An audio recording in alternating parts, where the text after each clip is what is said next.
Hej og velkommen til kanalen. Den her video i dag kommer til at handle om det med at, hvis du er single og du er ung, og det med at finde en kæreste. Det med at finde den rette, en man faktisk passer sammen med og har kemi med, og man kan se sig selv bo sammen med og få et liv sammen, bygge et liv op sammen og ja, acceptere hinanden for hvem man er, acceptere hinandens flawedness, hinandens,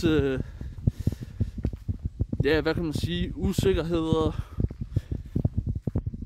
dårlige tendenser og kan acceptere, når man har nogle negative perioder og sådan noget. Bare acceptere hinanden for hvem man er i, som det hele menneske, ikke? Og så det kan godt være svært, og jeg har været på dating.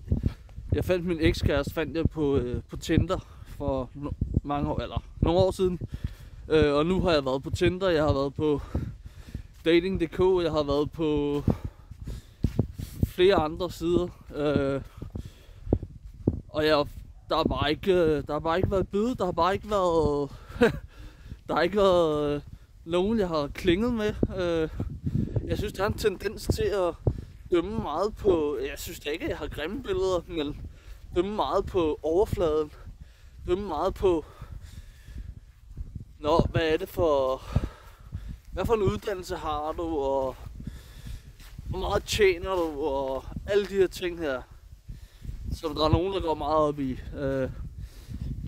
Jeg ved ikke om det bare op i mit hoved der, sådan, men der må være en grund til, at jeg tænker personligt også, fordi jeg er lidt spirituel.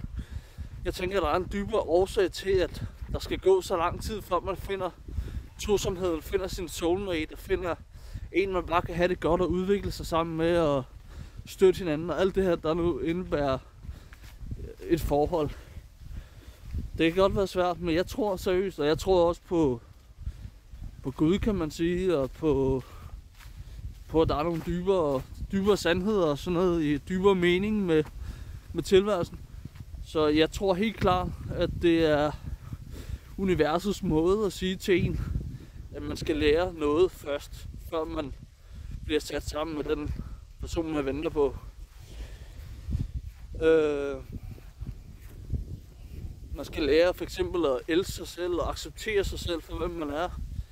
Måske er det meningen, at man skal bruge tid med sig selv, lære sig selv bedre at kende og ligesom at få sine værdier på plads og sådan noget, og før man begynder at kaste sig ud i et forhold med et andet menneske, som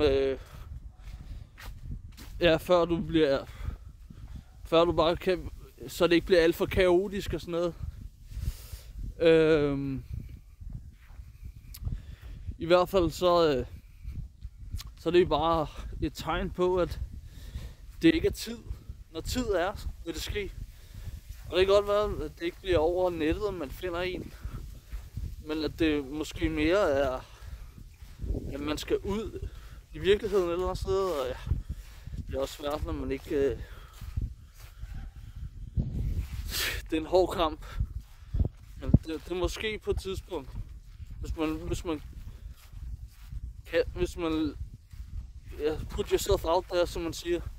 Hvis man gør det, så skal der højst sandsynligt nok lykkes på et tidspunkt. Det er da kedeligt at være single alt for lang tid. Jeg har nyt single-livet og nyt friheden og nyt at være for mig selv og alt sådan noget her. Fordybe mig i, reflektere og læse og alt sådan noget. Nu kan jeg godt mærke, at det begynder at blive lidt en anelse kedeligt. Der må gerne komme noget ny sparring ind og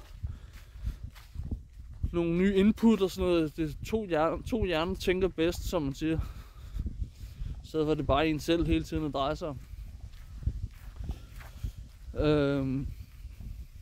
Men hvis du kender den problematik, og du også er totalt lost på datingmarkedet, så kunne det måske hjælpe dig at tænke sådan på det,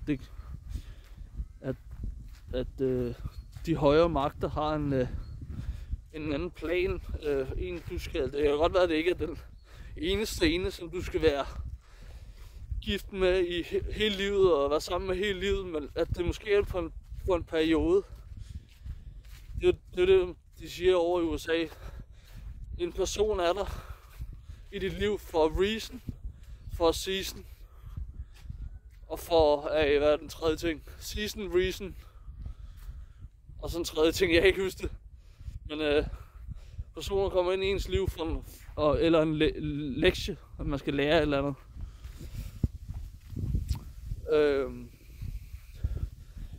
Så ja, mist ikke håbet, hold ud, bliv ved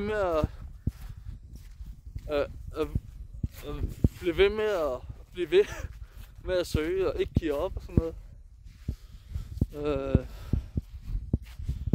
Ja, det var alt jeg havde på hjerte for dig. Vil have en fantastisk dag, og husk at subscribe, hvis I ikke har gjort det. Ja, hej.